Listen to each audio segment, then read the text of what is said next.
And for those of you who just joined us, we want to welcome you to our presentation, The Mike File, with Stephen Trimble today. He's an author, and Lynn Cobb, the clinical psychologist, will be talking about Stephen's latest book, The Mike File. And I'm going to stop my share.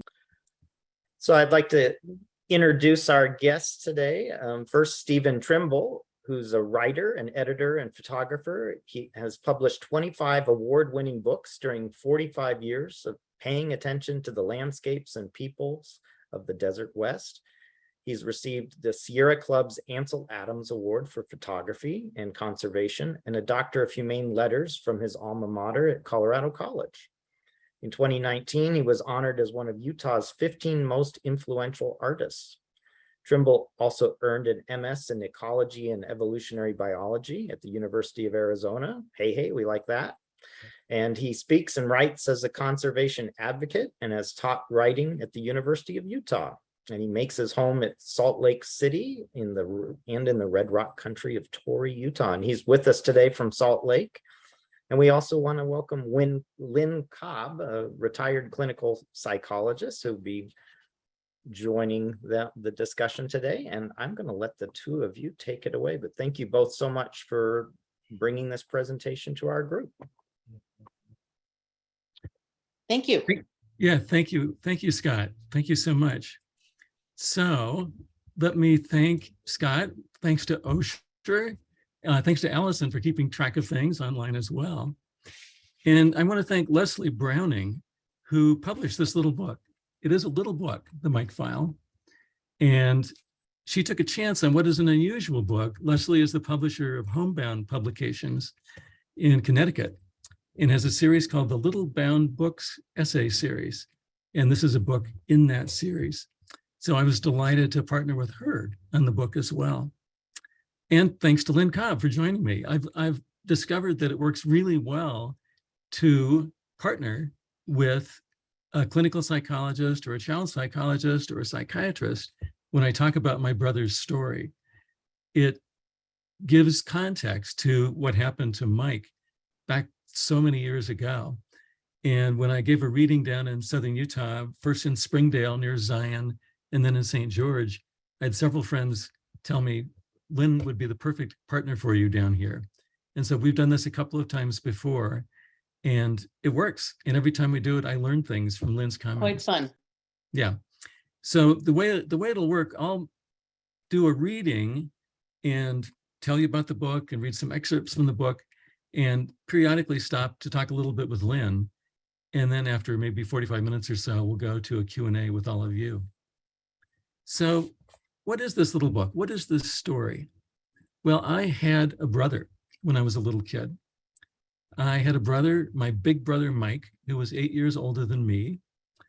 And my mom had been married briefly and came away from that marriage with my brother. And Mike was 5 years old when my mom married my dad. And then I'm just going to change my view here. There we go. My mom married my father when Mike was 5, and I came along 3 years after that. So as a little kid, I worshiped my big brother, as everyone does. I adored my big brother. But Mike was slow to learn. And as a kid, he acquired his first diagnosis. Slightly retarded, mildly retarded was the diagnosis that he received, the words that we used in those days. But every night after dinner, my mom sat down, spread his books across the yellow formica of our kitchen table, and really through heroic tutoring, got Mike through the first few years of elementary school in our Denver suburb where we lived. It was really an act of love. My mom was a fierce lover of her boys, and she did everything she could to move Mike along and in hopes that he would have what she imagined might be a normal life. But as Mike approached adolescence, he went into special ed, one of the very, very early programs of special education really in the country. We're talking the mid-1950s. And adolescence triggered something in his brain, and he began to be consumed by rage. He was a volcano of emotion. And at this point, I was 6, and I have that that one first memory that really triggered this whole project, a memory that I've carried with me all my life, that launched me on the project of writing the Mike file and opens the book. And so I want to start by reading that scene to you. I am 6. I tuck between the wooden studs in the garage, folding into a ball, my hands over my ears. Buckshot sprays of angry words fly at me through the open kitchen window. Summer heat fills the garage. I stare at the stipple of oil stains on the concrete floor and monitor the dust motes as they float from lightless corners through golden sun shafts. I jam myself deeper into the corner, aching to disappear, anything to distract from the incoming missiles packed with anguished words. In the kitchen of our little house in the Denver suburbs, my teenage brother, Mike, towers over our mother, Isabel, his arms braced around her. He cages her against the wall. Mike is big, almost 6 feet tall at 14. He screams at our mother, "You love Stevie more than me. You put me in school with retards. Everyone yells at me. Everyone tells me I'm messed up. Too much trouble, stupid, sick." He aims his rage especially at my father, Don, who was Mike's stepfather, for Mike is Isabel's son from her brief disaster of a first marriage. I hear you in the stepdad talking. I hear you. You want to send me away. You hate me. I hate you. Mom does her best to speak calmly, to talk him down. I hide in the garage. Indeed, I hide from Mike's story for a very long time. I can reclaim only a few moments from my earliest years with my brother. I remember Mike's silly giggle and grin before his broken brain swept him away, his in-your-face enthusiasm, a giddiness with an edge, a little too ferocious, a little unsocialized, a little manic. That daunting summer afternoon in our Denver home in 1957 eclipsed any other joyful memories. A few days after Mike's searing confrontation with our mother, my parents, at wits' end, admitted him to Colorado Psychopathic Hospital for evaluation. Mike never spent a night at home again. That evaluation gave Mike his second diagnosis, which was paranoid schizophrenic, capable of violence. And Mike went directly to the court, and the court system committed him to the Colorado State Hospital in Pueblo, where he would live in the state hospital system for the next 9 years. Truly, he never spent a night at home again. And in those first years, my parents would visit him. Some days he would be well enough to go downtown in Pueblo and sit in the park and go out to lunch. And other days he'd be too ill for us to even see him. You know, as I got a little bit older, I would go with my parents. And it was pretty harrowing for me, but the rest of the time I was home. And at home, I started to grow up in this little triad that we now had, my parents and I, poking around in the garage again, looking for secrets, looking for interesting things to do. When I was about 10, bored, I wandered out to that garage to poke around looking for something novel, something diverting. My dad had built 3 shelves across the back of the garage, stacked with boxes of seldom used dishes, dusty suitcases, occasionally used tools, outgrown toys. My grandmother's wooden shafted golf clubs from the 20s, short enough for me to use, each iron stamped with a quaint name, Mashy, Niblick. My dad's well-worn custom boots, ready for the endless miles he'd walk in his next field season as a professional geologist for the U.S. Geological Survey. I always found it eerie that a wooden model of his foot lived in the back room at White's Boots in Spokane, Washington, poised for his order whenever he needed a new pair of boots. This day, I found a green metal file box I'd never noticed. The box had a locking clasp, but when I pushed down the latch, the top popped open. Inside were documents and records. Who cared about auto titles and house insurance? But there was more, folders labeled with names, Stevie, Mike. Temptation overrode any concern about discretion. I pulled out the certificate that recorded my brother's birth. The document said that Michael David Scher, S-H-E-R, had been born on December 31st, 1942, to parents identified as Isabel Virginia Brinig, 21 years old, and not Donald Trimble, but Maury Lewis Scher, 30. Line by line, these typed words burned into my brain circuitry. Our mother was married before she married my dad. The birth certificate logged a wedding in Butte, Montana, where mom had been born into tightly connected families of immigrant Jewish retailers. I thought I knew my family. My Brinig grandparents now lived in East Denver. We saw mom's sister Charlotte and her family all the time. I thought of my mother as an unchanging, dependable constant. These were the defining walls of my world. But who on earth was Maury Scher? How could I not know that Mike and I had different fathers? I felt betrayed. And so I walked down the hall and found my mom and said, what happened? What is this? Why do I not know this? How could I not know that Mike and I had different fathers? And my mother just wilted. She did not want to talk about that first marriage, and that was true for the rest of her life. And she didn't want to talk about the tragedy of Mike, of really losing Mike. And so Mike continued to live at the state hospital. And for 9 years, he was away from our family. And we really knew very little about his life there. There were a couple of years in there when he could come back and occasionally come for dinner. But I think he was probably pretty heavily drugged on Thorazine and was rather sullen and quiet even in those days. And so I want to get back to Lynn for a few minutes here and see what she has to say about those diagnoses in those days and what life could have been like in those state hospitals. Well, in those days, there weren't very many diagnoses, especially for children. This was at the beginning of the, well, I have to say a lot of it had to do with reimbursement for mental health services. And this was kind of at the beginning of that. But there were very few diagnoses available for children. The developmental disability he was diagnosed with, which was then called mild mental retardation. Actually, I think, Steve, in one of the pieces of paper that you found, it gave his actual IQ. And interestingly, it was actually not in the range that was then known as mild mental retardation. It was in the range known as borderline, which is in some ways the worst place to be, because a lot of times kids with that level of score on the intelligence test could not get services because they weren't low enough, and they couldn't do well in a regular classroom because they weren't high enough. They were called slow learners.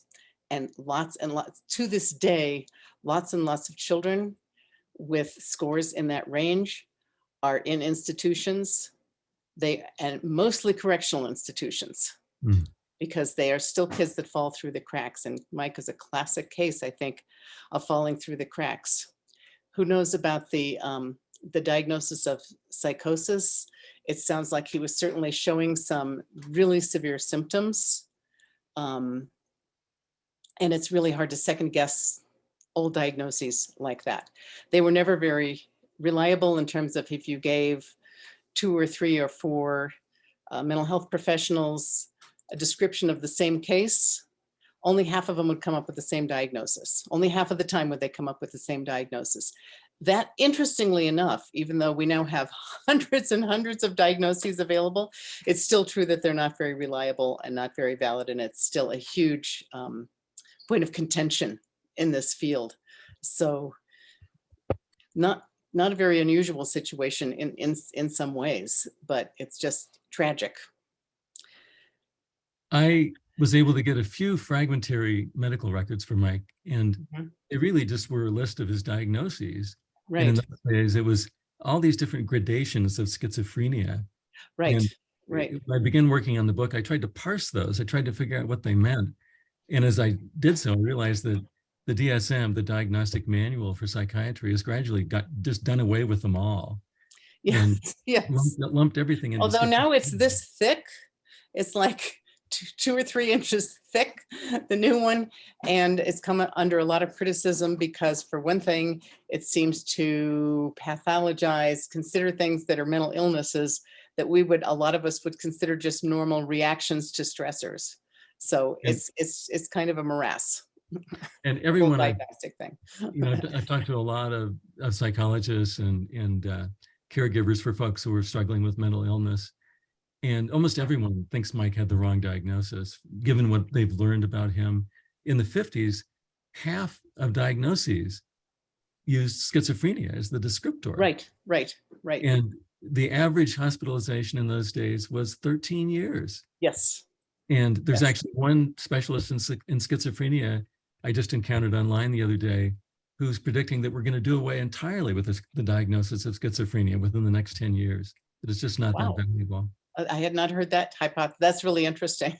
And many people have suggested Mike may have been bipolar, or maybe he was on the autism disorder spectrum, or maybe he just had depression and learning problems. It's impossible to know.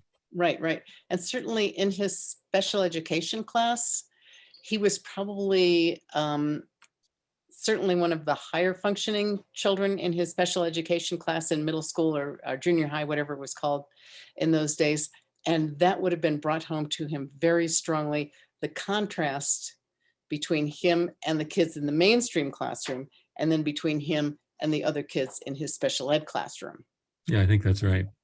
And so Mike was there in the state hospital system for 9 years. And in 1966, Mike began to be swept up into the reform movement. A lot of you may remember that when President Kennedy had his brief presidency, he really instituted the first big reforms in the way we dealt with the mentally ill in America, largely because of the tragedy of his sister, Rosemary, who was someone a little bit like Mike, I think, and was lobotomized and institutionalized for the rest of her life. Right.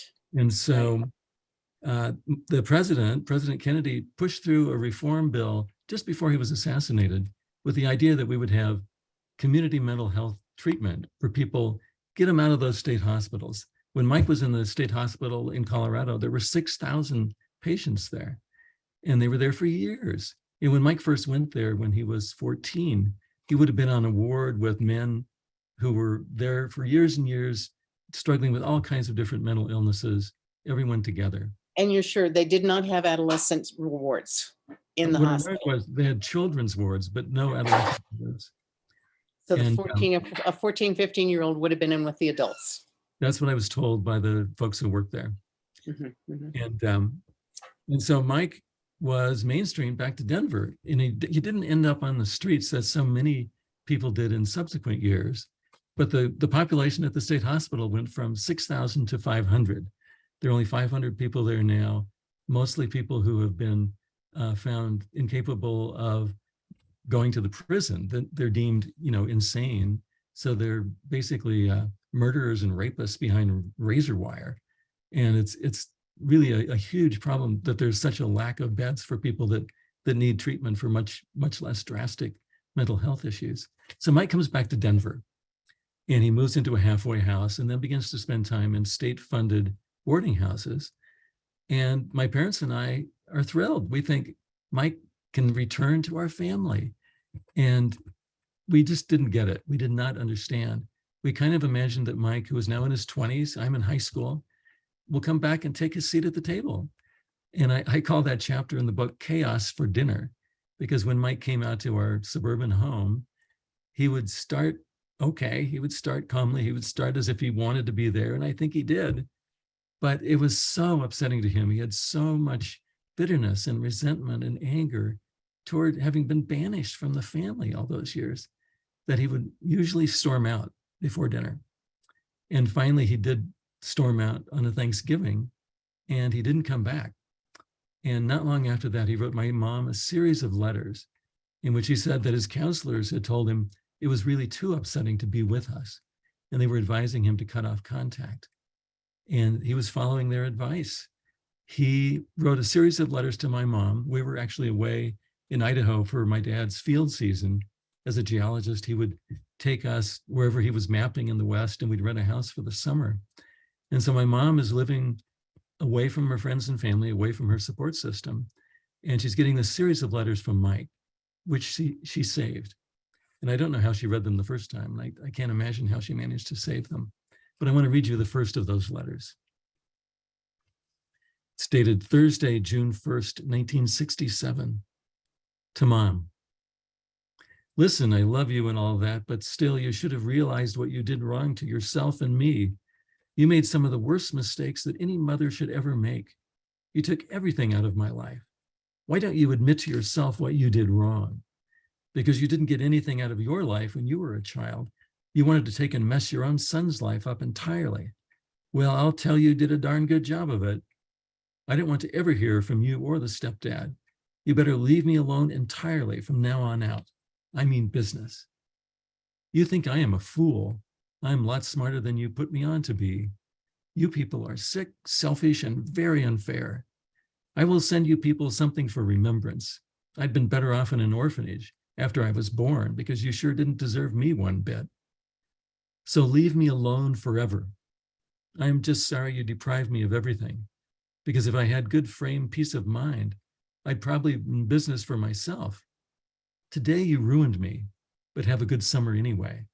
Love, Mike. And the letters, I have 7 or 8 of Mike's letters, just swing back and forth from anger and anguish to apology with pain all the way through. Steve, Go did you ahead, ever Lynn. get a hint on what he meant by "I will send you something for remembrance"? All I know You- is no all I clue? know is what is in those letters, and Yeah, I don't Yeah. know what that was. But he disappeared from our lives again, and we did not see him. My parents honored his wishes. I was, a self-involved teenager. I was really not participating in those decisions. And we would send him birthday cards, and my mom sent him some spending money, and he'd write back, very, very brief notes. Through high school, anyhow, I would send sort of generic birthday presents, aftershave or a carton of cigarettes, and he would respond. He didn't seem to have a lot of animosity toward me specifically. It was much more resentment toward my mom and the stepdad, my dad. But there was just one more time when I did see Mike. On a cold winter gray day in 1970, I drive through downtown Denver in our inelegant old pinkish tan 1962 Dodge Dart. The family car now passed on to me. I'm home from college on winter break, running errands. Multi-lanes of traffic carry me down Broadway, through the heart of the city, the heart of the state. The Capitol rises to my left, its gold dome incandescent in low-angled light. Off to the right, khaki-colored grass leads past leafless, black, branching trees reaching skyward, the imposing civic center behind. Steam plumes from vents, the breath of the city. A line of people stands on the curb, bundled up for winter, waiting, watching, or maybe just killing time.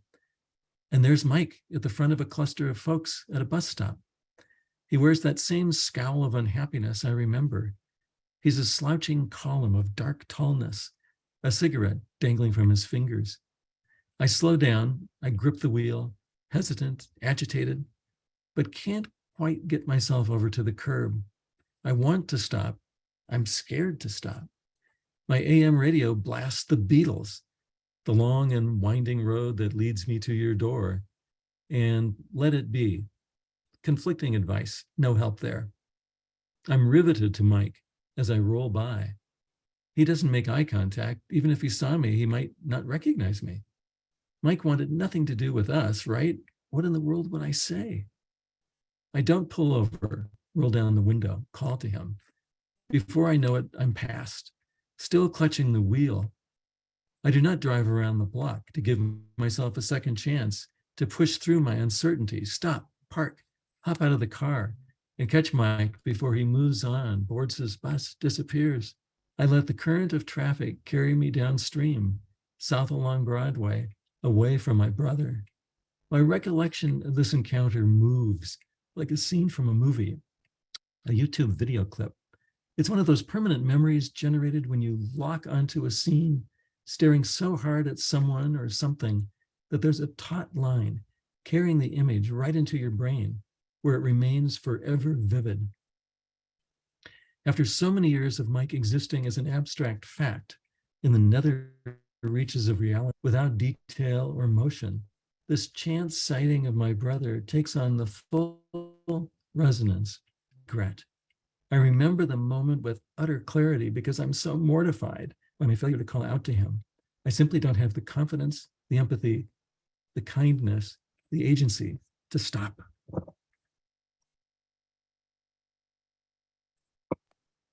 So Mike disappears for good at that point. And that was 1970. In 1976, I'm off in graduate school in Tucson.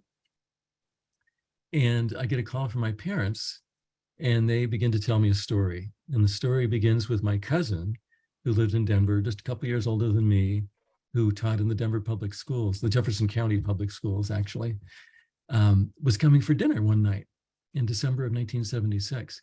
My mother loved to cook for the people she loved. And my cousin Kathy had a break between her teaching day and parent-teacher conferences. And as Kathy walked into the house, she picked up the Denver Post on the front sidewalk, the afternoon newspaper, and began to unwrap it and prepare to put it on the black leather hassock at the front door where the news began its journey through our family. And as she opened it up, there was a headline at the top of the front page that said, "Death came knocking, but only Mike was listening." And she began to read and realized very quickly that this was the story of Mike's death. And she was thunderstruck and realized that my parents didn't know, my mother didn't know. And she walked into the kitchen where my dad was mixing the nightly gin and tonic and my mom was making dinner. And together they began reading this story of Mike's death. So why was it in the newspaper? The third diagnosis Mike had accumulated along the way was epilepsy. He had seizures, and he was living in a state-funded, supposedly supervised boarding house near downtown Denver, and probably died during a seizure on a Friday and wasn't discovered until Monday. And the media picked up on that as an expose of these poorly supervised boarding homes.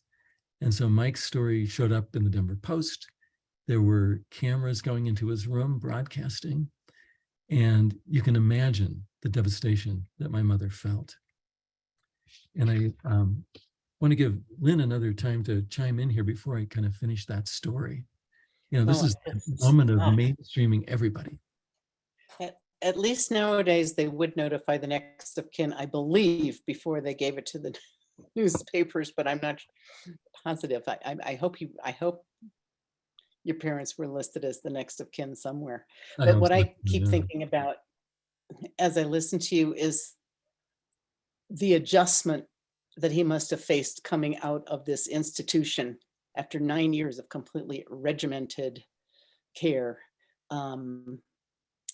I had a friend that I met when he was 15 and I was 16, and he had just come out of a state hospital where he'd been for 3 years. So from age 12 to 15, same diagnosis as Mike, also thrown in with adults, total institution, everything 24 hours a day, absolutely regimented, very little treatment going on. And I imagine this is exactly what Mike went through, mostly just psychopharmacological drug treatment was pretty much what was there. He was exploited by the older men on his unit. And this, interestingly enough, this was the same hospital where I did my internship later on in clinical psychology. I was there for a year in the middle 70s. It hadn't changed a whole lot. And I'm wondering if this is true with Mike's hospital. There were buildings that were for acute care for people coming in who had only been there for a short time. And then there were buildings for chronics, and people often spent their entire lives in those buildings, the entire rest of their lives in those buildings, if they didn't have any family to take care of them on the outside or somehow managed to get them out. And these people would spend literally decades. I imagine Mike was in one of those buildings, that's sitting around, yeah. Mm-hmm. doing very little. Who knows if he must have had some schooling. and I don't know, did he ever have a high school diploma as far as you know? As far as I know, he did not. Yeah, yeah. And so 9 years of that, and then coming out onto the streets of Denver into this board and care home, it's just hard to imagine what he went through making that adjustment and what small amount of support he had there. It sounds like he had very little support there. The whole story, and when I think of the contrast between the level of support your mother was willing and able to give and could have given had she gotten a little help herself is heartbreaking. It is. And, especially when Mike first left, there was no child psychology really in the 50s. We're now 10 years after that, but no family therapy. I don't think my parents ever really Right. considered looking for family therapy. I could have used it too, obviously. And Mike referenced in the letters, he referenced talking to counselors. And I was able to find in the basement of the museum at the Colorado State Hospital records from those years. And there was a coordinator in Denver keeping track of people for the first several years, and then funding dried up for things like that.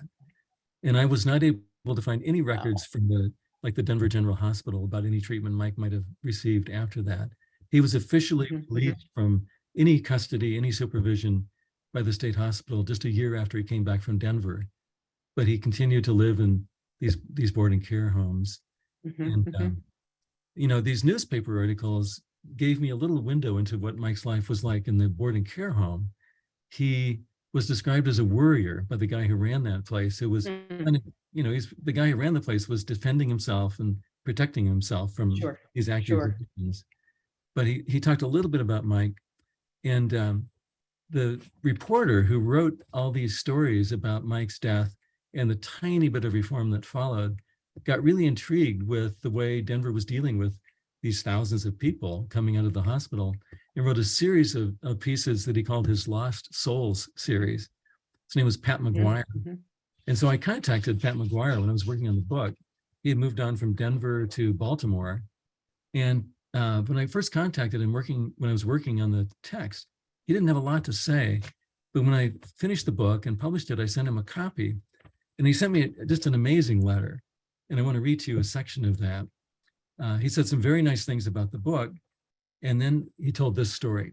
So this is from Pat McGuire, the reporter who wrote about Mike's death. Thinking about it all these years later. When I set out to report and write about the forgotten thousands of men and women dumped without ceremony or explanation from their execrable mental institutions onto the streets of Denver, I had one overriding selfish question. What exactly was schizophrenia that struck down so many young men and women? And why hadn't it struck me? Yes, it was all about me at the start. My search for answers took me eventually to the boarding homes of central Denver. With a like-minded post photographer named Ernie Leba, we entered home, in quotes, home after home, and saw the frightful, inhumane living conditions of so many. When you called me several years back and explained your project, you asked me about Mike, and I couldn't remember him. Having now read the Mike file, I do remember his boarding house, which I have to tell you, ironically, was called the Carefree Boarding House. I can still see the stairway leading from, I guess you would call the lobby, to the rooms on upper floors. From the outside, the building looked like what we used to call a flop house, bug-ridden dumps lived in by who knows or who cares. I think it was the day after Mike died that Ernie and I went upstairs to see his room. I can still see it, a dark, soul-deadening mess. One of the reasons I remember that room so clearly had to do with how Ernie and I found people to talk to. We would go into these homes and find on the ground floor lobby 2 or 3 people sitting around looking like zombies, courtesy of the Thorazine. We would talk to them, but we seldom saw the rest of the home's population. They were mostly upstairs in their rooms, and they didn't come out of the relative safety of those rooms. Many stayed there all night, all day. Wondering how I could coax people out of their rooms rather than go door to door upstairs, which the boarding room managers usually wouldn't allow, I got the idea of bringing my 5-string banjo into the lobbies and just sitting there and playing. The banjo is a loud instrument, and many people don't like it. I've been playing it since high school, still do, and thought it worth a try. And it worked. People began coming downstairs to see what the racket was. I remember letting several of them hold the banjo and try to play it. And even one guy who had played a banjo once in his life. He was ecstatic to strum an old country tune. I sang a few songs, and in between I'd ask the people questions about their lives. Was Mike one of those who came down? I wish I knew. Obviously, if I had gotten that letter when I was working on the book, I would have included the story in the book. It's an amazing story. So, Wonderful story. Pat's writing about Mike in the Denver Post. The news stations, the network news stations, are taking cameras into Mike's room and broadcasting. And I race home from Tucson to be with my parents over the holiday break. And my mother starts pacing that first night and just being in her own bubble of grief, and paces herself right into depression, into clinical depression, which she manages to come out of with the help of a good psychiatrist. And over the years, that story just became a little bit verboten. It wasn't a secret exactly, but my dad and I both were very acutely aware of my mom's vulnerability, and we deferred to her. And so we just didn't talk about Mike. We didn't tell that story very often. And, I had a mantra about, I had a brother, a half brother, he died years ago. People would usually let that drop after asking me about my siblings. And that's the way we lived the rest of my parents' lives, pretty much. We were close. I got married, had kids, and then come early 2000s, my mother dies. And there's this envelope of stuff that has been saved all these years. My dad had an archivist inclination, and into this envelope were the court records of Mike's commitment and a few extremely fragmentary records from the state hospital, Mike's letters, and the yellowing newsprint stories of his death. And on the outside of that envelope were my mom's black letters, Mike. And we called it the Mike file. And over the years, my dad would occasionally say, Steve, you ought to take the Mike file and take it with you back to Salt Lake City and stash it away in family history. And at one point, my mother, I would always forget in quotes. It was a little too emotional, a little too incendiary. At one point, my mother tried to throw it away. It was too incendiary for her to even have in the house. And my dad retrieved it. And when my dad was very old in his 90s and losing his sight, he called me kind of beside himself one day, thinking that he had thrown the Mike file away by mistake. But he hadn't. When we cleaned out his files, when my dad was moving to Salt Lake just a few weeks before he died, there it was. And so I set it aside. And a year after my father's death, now all the characters have died except for me, I decided it's really time for me to grapple with the contents of the Mike file. And I spilled it across my desk and began to take a look at it and began to think, I really need to work on this. I need to get past that simplistic mantra. I need to look for clues to who Mike was and try to recreate his story and understand it. And of course, what I didn't know is that all of those clues were going to lead me right back to myself. The subtitle of the book is A Story of Grief and Hope. You've heard a lot about grief. There's no end of grief in this story, so where is the hope? And I've come to think that really the hope is the place I find myself in now, where I can say, I see you, Mike. You are not just a diagnosis. The more I write about Mike, the more I write about my brother, the more I come to feel his presence as a person. When I read those letters, I can hear him speaking to me. I can almost feel him standing next to me when I do readings or talks with the one I'm doing with you today. Choosing empathy over fear, compassion over detachment, moving from silence and denial to acknowledgement. That's where we are led toward hope, acknowledging our mothers and fathers and brothers and sisters and daughters and sons and friends who struggle with mental health. And I think that even if it's the tiniest amount of acknowledgement with a homeless person clearly mentally ill on the street, just making eye contact and acknowledging them as humans fellow humans makes a difference. And Right. I often find myself getting a small acknowledgement back. I think that's So, what you do in this book so beautifully, and the way you show your vulnerability, your own fear, especially the driving by story when you see him on the street corner in Denver, and all these thoughts, you're just flooded with thoughts, feelings, confusion. What do I do? Very understandable what you did. Who knows what would have happened had you stopped? that's right. And it's so interesting. Each one of those memories I have, they're actually very few memories that vivid. As a writer, I go back to them and loop through Right. them, try to pull back every little tiny detail I can. And I realized recently that you heard me read the story in the book as I wrote it, but I had the chance to tell the story in a kind of a Salt Lake City version of The Moth, where you tell live stories out loud without notes. And when I told the story there, I drove around the block Uh-huh. and gave myself a second chance. And Mike was gone when I came back. Okay. And I'm not sure I remember actually whether I drove around the block or not. But I work with those memories as much as I can. And where we're headed is the last reading I want to do directly I from the just book. want to sneak in another question before you do that. Okay. Yes, just another question about vividness of memory. The memory of the suppression of the death and of Mike's history within your family, and protecting your mother, what you thought of as protecting your mother by not talking about it. Is that a real vivid memory? And did you have times when you wanted to bring it up or approach it in some way? I did bring it up occasionally, tentatively, because I have, as a researcher of nonfiction books, I wanted to know more about the story. Right, Even right, before I figured out that it was a story about me too. right. And, my mother just did not want to talk about it. There was a wall. And Okay. so I got nowhere. And so it became a constant in terms of suppression of that story. Really did. So that's a vivid memory too. It is. Yeah. Yeah.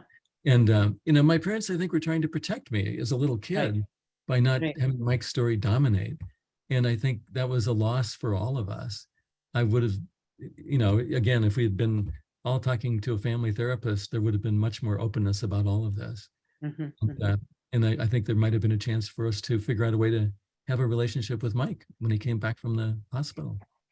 It's interesting how common it is for the siblings of children with disabilities to go into some sort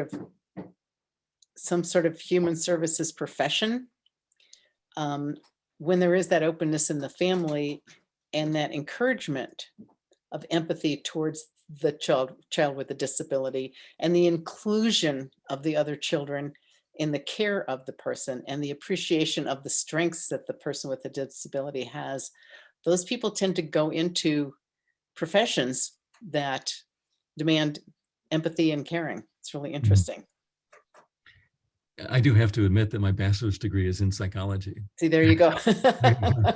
I never practiced, but so let me take you back to the book for just a few minutes. This is toward the end of the book. My mother never thought of herself as strong, but she was. Isabel beat the odds bestowed by her inheritance of an inordinate number of family sorrows: bipolar disorder, schizophrenia, abuse, disability, depression, rejection, and lies, alcoholism, abandonment, suicide, and madness, scattered misfortune through her family and her life, some of it close, some of it farther away. I'm grateful to mostly have avoided these calamities, the hazards that run in our genes. I'm grateful my children have as well. I didn't escape unscathed. I've opened the Mike file. I've held the letters and the stories and the grief in my hands. I've felt tender. I've felt vulnerable. I felt fear about what I'd find. And I've realized that I defined myself in part as not Mike. I've supposed I was a simple, stable person by nature, and maybe that's true. But when I saw how hard Mike was on our family, I surely chose to be the opposite. I've ventured back into the past as the man I am now, content in my 60s, now edging into my 70s. I began with research, my comfort food. I tracked down documents, Isabel's and Maury's divorce records, Maury's death certificate, Mike's autopsy report. I untangled family history, interviewed psychiatrists and social workers and elders in the Denver and Butte Jewish communities. I tracked the evolution of mental health treatment in 20th century America. I asked obscure cousins and my difficult Aunt Charlotte to share their unvarnished memories. I met Maury Scher's surviving family. As I reconstructed Isabel's life and heritage, as I traced the parallel tracks of Mike's journey in the history of our treatment of mental illness, all these notes and words and drafts eventually brought me back to myself. Mike's life brings me closer to my own life, closer than I've ever been to knowing myself. I also realized that I never separated fully from my parents. My wife, Joanne, reading draft after draft of this book, urged me to replace all those we's with I. She kept telling me with exasperation, this book is not about we, it's about you. And I kept answering, but that's how my parents and I felt. It's a family story. But I finally got it when Joanne said, your parents could have written this. You weren't Mike's parent, you were his brother. How did you feel? I'm shocked that self-realization takes so long. But now I no longer think of myself as mostly an only child. Mike was there too, all along, shaping our family, shaping me. And his disappearance from our family was a grievous loss. I was deprived of a relationship with my brother, and that was a subtraction from what would have been a richer life for both of us. I've come in from the garage, where it turns out I've been hiding for more than 60 years. I've rejoined my family, even if many of them are gone. I've waited until I felt safe before I can own the mental illness that flares in our lineage through multiple generations. Finally, I can risk turning to each of these characters in my life with more understanding than I've ever before brought or sought. As these people from my life drift into memory, I don't want to lose them. My fragile raconteur of a mother, my kind, fierce scientist father, my storm cloud of a brother. Generation to generation, we tumble along in a maze of family emotion and energy. The network of trails connecting these characters expands as elders die and new rounds of children appear and grow up in all of their challenging and endearing humanity. In her essay, The Empathy Exams, Leslie Jameson concludes that empathy is a choice we make to pay attention, to extend ourselves. I arrived late, but I've made my choice. Thanks. So Lynn. Nicely said. Beautifully said. Thank you. One of the other partners I had, one of the other psychologists that I've talked with, I picked up a line that he said that helps me understand what's going on for me. He said that putting Mike's story in context for me was the key to resolution of trauma. You know, finding context for my own trauma, which I had never really identified as trauma, was so healing. And healing, again, is a very important word in this, I think. So the book is a healing project for you. I absolutely think that's true.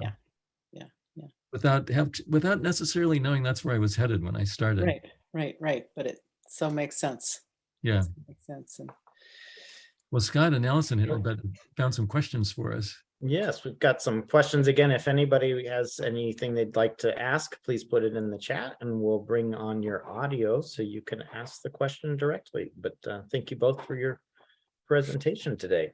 Our first question comes from Kathleen Grady. Kathleen, you should be able to unmute yourself if you'd like to ask your question. Yes, thank you for your presentation. I was just wondering if Mike's birth father ever had any contact with him, if you know that or not. Yeah, when I started the project, all I knew about him was his name. I knew nothing else. I knew that he hadn't been a part of our lives, certainly. And I learned, and my mom had said that he had no interest in Mike. In Mike's letters, which you'll find in the book, when Mike came back to Denver, he looked him up. Mike had not seen him throughout his life. He'd never seen him. And Maury, Mike's biological father, saw him a few times and then rejected him. It was just one more rejection, one more trauma for Mike. And Maury actually committed suicide in 1970, 4 years after Mike came back to Denver, but before Mike's death. But I tracked down Maury's family and met them, and Maury was kind of a ghost in the family. Some people barely remembered that he existed, and only one or two people knew that Mike existed. But I was able to interview them. Actually went to California for a birthday party for Mike's aunt, Maury's one surviving member of that generation, Maury's sister-in-law, for 106th birthday party, and was able to get a few stories out of her. All of that research about the family, I love doing it. That's where I started. And I wrote a book that was 3 times as long as the published version of the Mike file, full of family history and trying to figure out who my mom was at 20 when she had Mike, which meant, okay, so what was her life like in Montana? And how did my great-grandparents get to Montana as Jewish immigrants? And it was all really interesting, but I wrote that all into the book as preface to Mike's story, and no one wanted to read it. They just wanted to get to Mike and me. And so after years of trying to figure out how to make it work, I finally decided I need to listen to my readers. They are right. The reader is often right. And nearly all of that was edited out.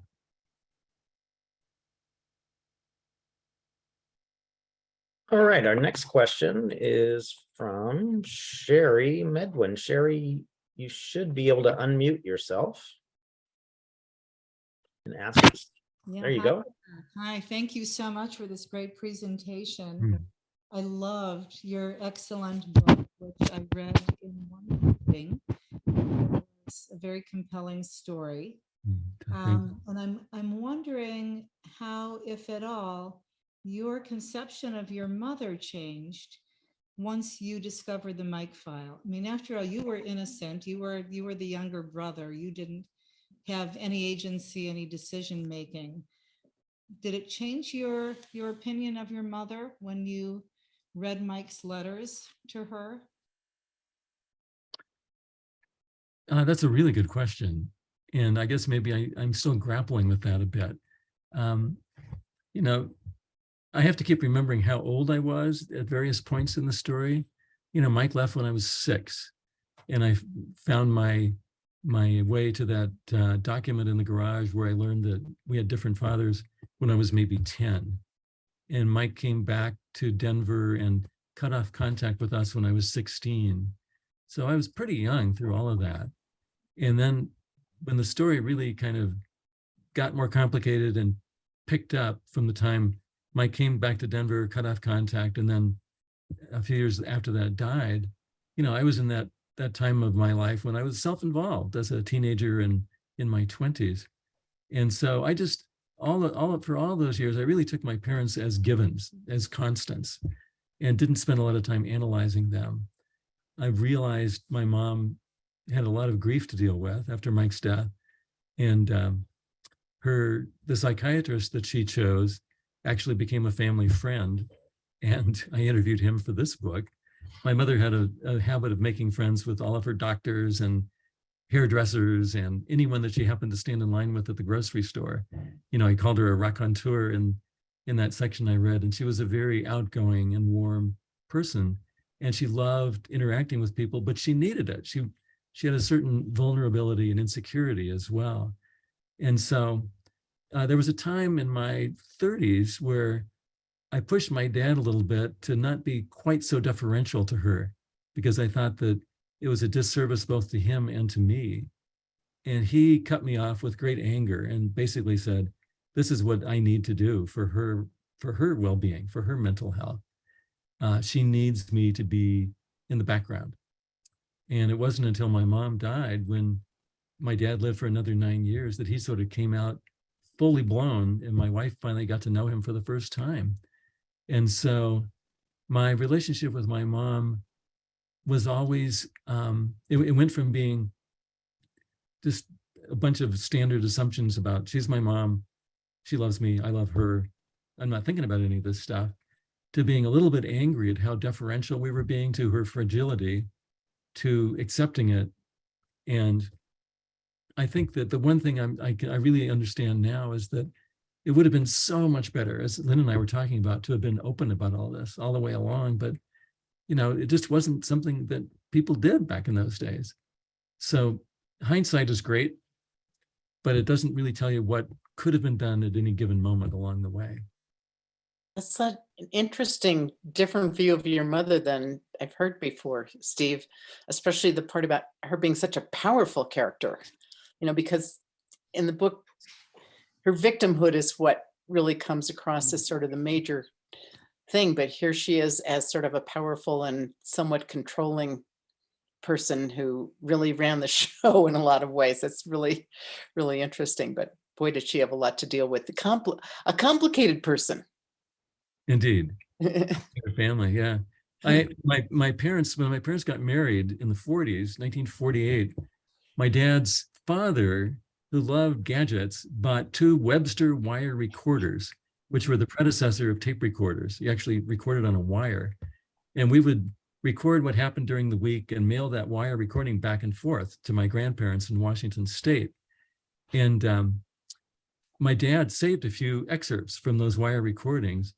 And I saved the wire recorder so I could play them. And over the years, I've transferred them to tape and then to digital. And in the audiobook version of the Mike file, which will be coming out shortly, at the very end, I include 3 snippets. My dad talking to me when I was a little kid about a picnic. My mom talking about a meeting she went to where she heard some of the good things that could be done for retarded kids, where you get a little bit of the sense of her power. And then the very last piece is Mike talking about a dentist appointment. You know, it's something totally generic, but you do hear Mike's voice at the end of that audiobook. Wonderful. Our next question comes from Rod Norris. Rod, if you would like to unmute yourself and ask your question. Rod?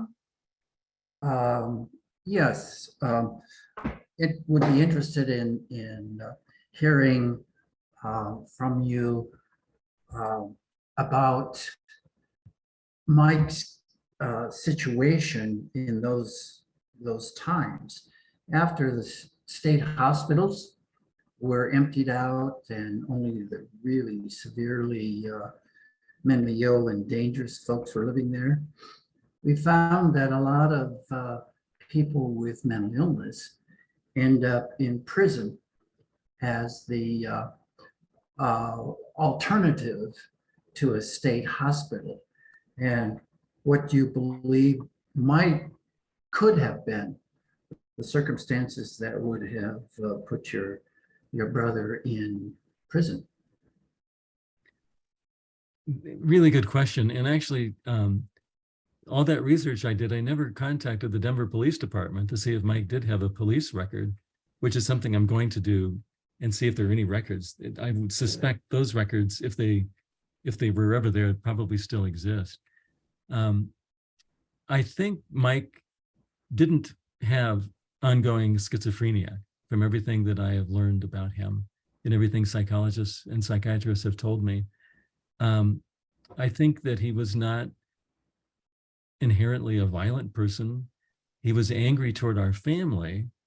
You know, there isn't a lot of actual outward violence in the mentally ill. This is a little bit of an aside, but the new gun safety law that just passed Congress, you know, it's all about mental health. Mental health is not the reason for mass shootings. Only about 4% of violence in America is contributed. Mental illness contributes to only about 4% of all violence in America. Mm-hmm. Another way to say that is, if we cure bipolar disorders, schizophrenia, and depression entirely, our gun violence rate would still only go down by 4%. So the emphasis on mental health in that bill is a little misguided, even though spending more money on mental health is great. We'll take it. We'll take it. But certainly, people with mental illness are more frequently victims of violence than perpetrators. Right. And so I don't think Mike was ever teetering on the brink of ending up in prison. I think, as far as I know, he never ended up homeless or on the streets. There were Social Security payments coming in to pay his rent. at those board and care homes. He actually says in one of the letters that he's okay in terms of money, that he can pay his rent. I think he was just a sad, worried man, from what I gather from his letters and from the little bit of description in those newspaper stories. Not at all violent. And so I think they're the people that end up in prison so often got there because they were homeless and completely out of money and resources and desperate to find some way to have enough money to even buy food, things like that. Interesting question though. Our next question is from Virginia Stanek. If you'd like to unmute yourself, Virginia, and ask your question. You should be able to hit the unmute button on your side. There you go. During the presentation, Lynn, I think, Lynn, you made the comment that the diagnosis of schizophrenia is going to be eliminated from, I'm not sure quite how you said it, but what actually, Steve said that, and sorry, Virginia, I don't know anything about that. Oh, okay. So, it wasn't you that said it, was Steve that said it. Defer to what Steve has read about that. Yeah, my encounter with mental illness has been in my profession as a property manager, and dealing with renters that I've learned have that diagnosis. And I learned it generally by contacting family members when the renter was struggling, and I realized that something was wrong, and I would reach out and I knew enough about the renter that I could reach out and find their family. And it was through their family that I learned about the diagnosis. And but anyhow, it's very difficult stuff. What kind of labels do you put on difficult behavior? We've got all kinds of them, I guess. But it's challenging behavior. It's challenging for the person that's, got the condition. It's challenging for people working with them. It's just challenging. I don't know, and sad, sad. So. Yeah, you're so right, Virginia, about labels. I actually gave a talk about the book at a gathering here in Salt Lake City a few weeks ago, run by folks who are dealing with mental health issues themselves. And the name of the little conference was No Labels. Mm-hmm. And, Mike was more than a diagnosis, and the diagnosis was wrong.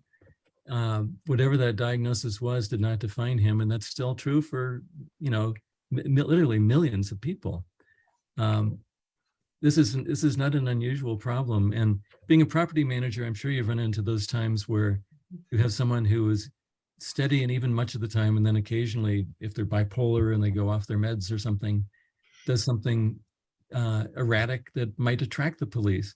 There are a couple of people in our family circle who ended up being killed by the police in those moments, tragically. Mm-hmm. So just to go back to that notion that schizophrenia might evaporate, here's the quote. I'll just read it to you. It was in a book review of a new book that's a history of the way we've dealt with the mentally ill that I haven't read yet. But the author said, Robin Murray, a psychiatrist at the Institute of Psychiatry in the UK, who specializes in schizophrenia, has recently said that he thinks within 10 years, the diagnosis is going to vanish because the evidence for it as a separate condition is evaporating. And it kind of goes along with the trend from all of those different kinds of schizophrenia being used to diagnose all kinds of different issues with people, gradually narrowing and narrowing and narrowing until maybe it's just going to disappear entirely. One thing that we do know is that social support has such a huge effect on how well people can function, regardless of what their actual symptoms are. And I read this one article about villages in India, and when they have a person with psychosis, person having hallucinations, delusions, or some really serious symptoms, they rally. It's like the old-fashioned what you used to read about, the village idiot. People rally around and support that person and take care of that person and don't judge. And that works. No Well, that- meds, just support, lots of support. Yeah, and there are traditions like that in many Native communities as well. Right. So, yeah, we have not done a great job in this country, I'm afraid. Mhm. Okay. Our next question comes from Nona Cusick. Nona, if you'd like to unmute yourself. Hi, I was just curious whether your mother's death you think was tied to the grief she suffered, because clearly it was complicated grief. I know she wouldn't talk to you a lot about it, but do you think it impacted her? Oh, I don't know. She had Crohn's disease, and largely the treatment for Crohn's disease, which kind of doesn't, too much prednisone kind of dissolved her bones, leading to a lot of pain. She died when she was 80, so she didn't die young, but she was done. She had said she said several years before that she didn't really want to live past 80. I'm sure psychologists or sensitive therapists could find all kinds of reasons why her grief and her life might have led to things like Crohn's disease and not dealing well with pain. I've never thought about that before, but she accumulated a bunch of things wrong with her, many of which were things that were exhausting day to day. Grief would certainly have been one of those. But I don't know how much time my mom spent thinking about Mike and her grief over Mike after, this would have been many, many years after his death. So, 25 years after his death. So really interesting question. Thank you for pointing that out. And I've got a question, maybe Lynn, you could speak to this too, but with either of you, but we've seen an explosion in homelessness in the country. You see a lot of mental health issues, it seems, tied to that. Right. And I guess I sort of have a lot of things bouncing in my head right now, but part of that is, I guess, how far have we come and how far have we not come, given kind of the circumstances of this story. There's a lot of big business that's moved into healthcare management, and those with money can get the facility care, it seems, and those who don't end up on the street. Right. So I'm just kind of curious, in your view, from your history and time with all of this, where you feel like it's come or not come, and where it needs to go. It's interesting. We really know what to do. We're just choosing not to do it. Steve talked a little bit about the community mental health center proposal that the Kennedy administration brought up, and it was never really fully brought to fruition. I work for mental health centers both in Colorado and in Utah, and they are wonderful, but always underfunded, always unable to give the quantity of service that was asked. I mean, they really had to pick and choose who they were going to serve. I was mostly working with children and families, and basically anybody who had Medicaid would qualify for services at the mental health center. And so that's certainly a plus. I think they are going to be, through this gun control bill, I think a lot of that money may be going to community mental health. And so I think that's going to be positive. But the stigma remains, especially for adults, not as much for children. And certainly substance abuse has come into this very strongly, because people self-medicate and turn to whatever they can to try to ease their pain. So, but I am hopeful that this is going to get better. I don't know that it could get too much worse. And certainly I see the movement to decrease the prison population as a positive here, because that's certainly a way to do it, is to address the mental health needs. So I don't know. Anybody want to chime in about this new gun safety bill and what that means for mental health? I don't know a lot about where that money is going. Yeah, I don't know the specifics either, but I do end the book imagining best possible care for Mike and how that could have led to a different life for him and for me. I leave that for readers to discover. I don't give you many details in my readings in this kind of situation, but you do encounter that imagined best case scenario at the end of the book.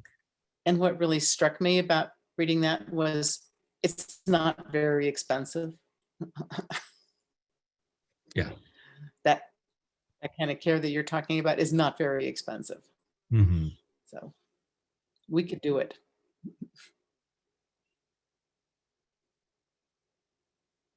You're muted. Sorry, Scott. I'm going to share in the chat right now, Stephen. You have a reading list that you provided us for books about families struggling with mental health. there's a link to that.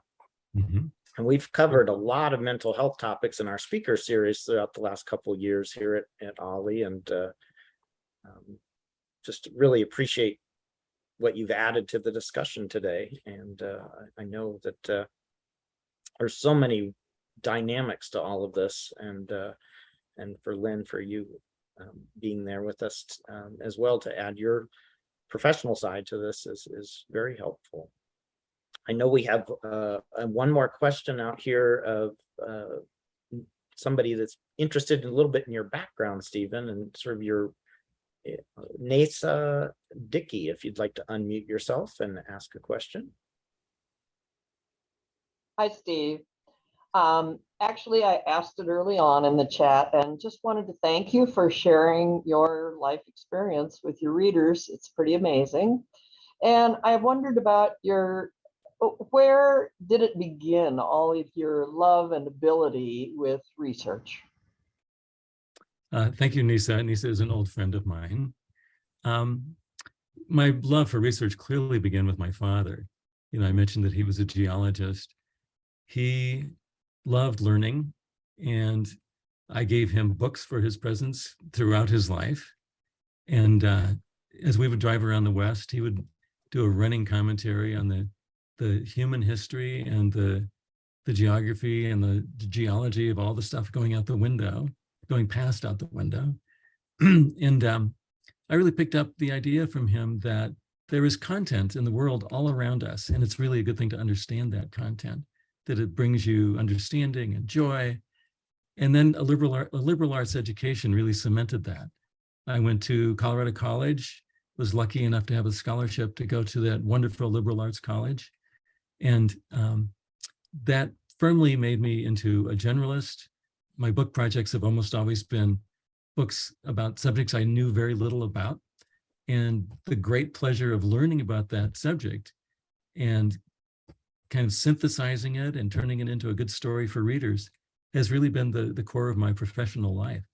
And so learning is all about research mixed in with your personal observations and your voice and your emotional take on things. But it's all about discovering new things, which just brings me great joy. We have a follow-up question. Virginia Stanek would like to talk more about the comment about guns and mental health issues. Virginia, if you'd like to elaborate. Yes, Stephen, if you could talk a little bit more to what you said about a small percentage of correlation, a small correlation between mental health issues and gun violence. And I wrote, I don't think you see this comment, but I wrote that in my way of thinking, anybody who shoots up a bunch of kids in the school is something's mentally very wrong, which is just a way of saying that there's some kind of mental health issue. Anyhow. Sure. And I'm sure Lynn's going to want to chime in on this too. Those mass shooters are certainly not mentally healthy. There's no question about that. But if you look at the people with a diagnosis, that's a very large number of people. I just ran into an article recently that listed the states currently who are at the top of the list for mental health problems. Utah is number one. 30% of Utah adults suffer from mental health problems of one sort or another. Arizona was 10th at 24%. That's 1 out of 4. 1 in 6 U.S. youth aged 6 to 17 experience a mental health disorder each year. More than half of Americans with a mental health condition received no treatment in the last year. You know, there's statistics that remind us that there are lots and lots and lots of people in our world, in our orbit, in our family, who struggle with mental health.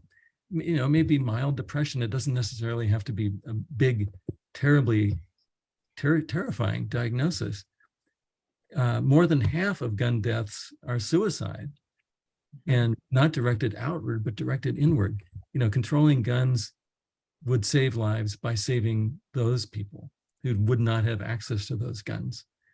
Those are often the result of depression, but it's not, you know, mental health funding, increasing mental health funding is a great thing, and it may save some of those lives, but it's not likely to stop a mass shooting.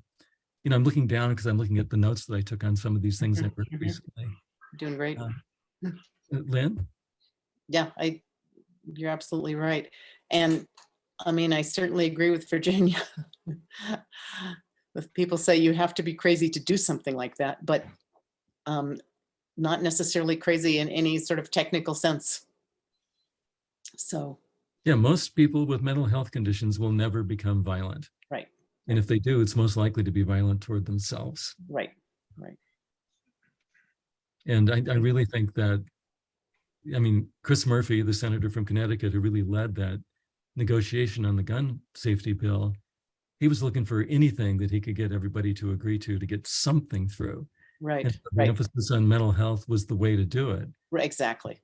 But he knows, he understands, you know, he was the congressman from Newtown when the Sandy Hook shootings happened. And he understands this all deeply to his core. And he was just desperate to get something through Congress, and by God, he did it. Yeah, yeah. But the access to guns and suicide is very, very well documented. If you have access to a gun, you only have to want to die briefly and impulsively in order to complete it. And most people who attempt but do not complete suicide do not try again. There's a really interesting study I came across years ago that really struck me. It was about the people who had been who had jumped off the Bay Bridge in San Francisco Bay, and who had been fished out, which is a very, very serious suicide attempt. Of those people who were fished out and rescued, 14% of them completed suicide. 14% went on to complete suicide. So yeah, that just fascinated me. We have another question from Anna Don. Anna, if you'd like to unmute yourself, you can ask your question. There you go. I have written, now that you've written this wonderful, insightful book, what kind of resolve has it given you? And how would you have personally treated your brother now that you've done this research? What kind of resolve? Can you tell me a little bit about what you mean by what kind of resolve? Well, you write this as a third person. It's like you have written this book about a brother that you didn't know you had, and it's an extremely insightful piece. You wrote this because, what was the reasoning that you wrote this? Well, it was really unfinished business for me. You know, as a writer over the years, my writing groups and my buddies, my family have often said to me, Steve, this is the best material you have. This is the biggest emotional story in your life. You really ought to do something with it as a writer.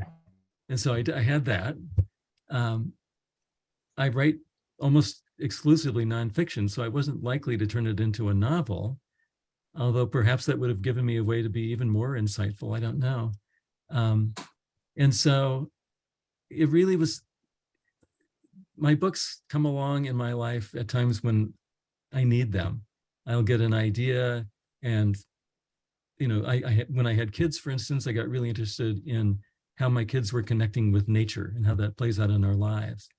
And so I collaborated with my old writer friend, Gary Nabhan, who also is a professor at the U of A. And we co-wrote a book of essays about how we make our connections with nature. And so things in my life triggered my book projects. And this was one where my parents had died. I couldn't have written this when my parents were alive, although I would love to know what they think of it. I never will know that. And so my parents were gone, and I just wanted to figure out who Mike was. And that led me to understand myself in a way that I had no idea when I started the book. So I have Well, resolved. it wasn't because you had any pain, there wasn't any painful memories that caused you to want to resolve something in your relationship with your brother. Only those very few painful memories you heard me talk about. But like everybody else, I was pretty good at blocking out what might have been the big traumas. I don't even know what they were, but I'm not aware of anything beyond what I used in the book. There might have been more, but it's gone. It's gone from my memory, and there's no one to talk about it with now. So I guess I resolved, one of my resolutions is to do what I talked about and to see people, make contact, acknowledge people that are scary and may have, real serious mental illness. And I'm trying to remember what the other question you had. There was another question. Oh, you've answered it perfectly. Thank you so much. Okay, you're welcome. I think part of what she was getting at too is just knowing now what you know, what would you have maybe done differently today, kind of idea. Oh, that might, thank you. Yeah, that's right. Well, that pops up in the book often, where I look back and think, I wish that I'd had more empathy. I wished I had reached out to Mike, but I couldn't. I can't give myself too hard a time about that. I was a young, self-involved kid that didn't know a whole lot about how to deal with things like that. And you'll find at the very end of the book, when I write about what Mike's life could have been, you'll find some answers to your question in there too. I think part of what you were up to in this whole project was delving into a mystery, as you do in all of your books. And the fact is, this is a huge mystery still. There's so many unanswered questions. And I think one thing that you show in the book and in yourself is a huge tolerance for ambiguity, a tolerance for mystery. You live very well with those things. And anybody who is in the mental health field has to be able to live with a huge amount of ambiguity and mystery. Thank you for that, Lynn. Mystery is great. I love mystery. Look at those pictures from the James Webb telescope. Boy, is there a lot of mystery. They're amazing. Yeah. Amazing. So we might be heading toward the end, Scott. What do you think? No, I think so. I think this is hitting the right tone, and certainly want to thank you both so much for your time today and for this presentation. It's very insightful, and you bring out your own curiosity in this project. That is what keeps people engaged in our program at all U of A. It's that whole idea of the joy of learning, and that we say curiosity never retires, and there's always that mystery out there or something new to learn. And it fits very well with our program. So I want to thank you both so much, and thank all of our guests today for joining us. And we did put links along the way in the chat for where you can purchase the book. And Stephen has the option to autograph a book for you if you'd like, through his local bookseller. And we'll have a video of this as well available on our All U of A YouTube page, and we'll get the link out to all of the participants today as soon as that's up. But again, I want to thank you both so much for your time and for this wonderful presentation. Well, thank you, Scott. Thank you, Lynn. I love the idea of, I love ending with the image of a James Webb telescope picture from the fringes of the universe. We need that as our screensavers, right? That's right. The big picture in reality there. Exactly. Thanks again. And thanks to all of you for spending this time. Thanks for having us. All right, take care, everybody, and have a great week at Ollie, and we'll see you soon. Bye-bye. Bye-bye.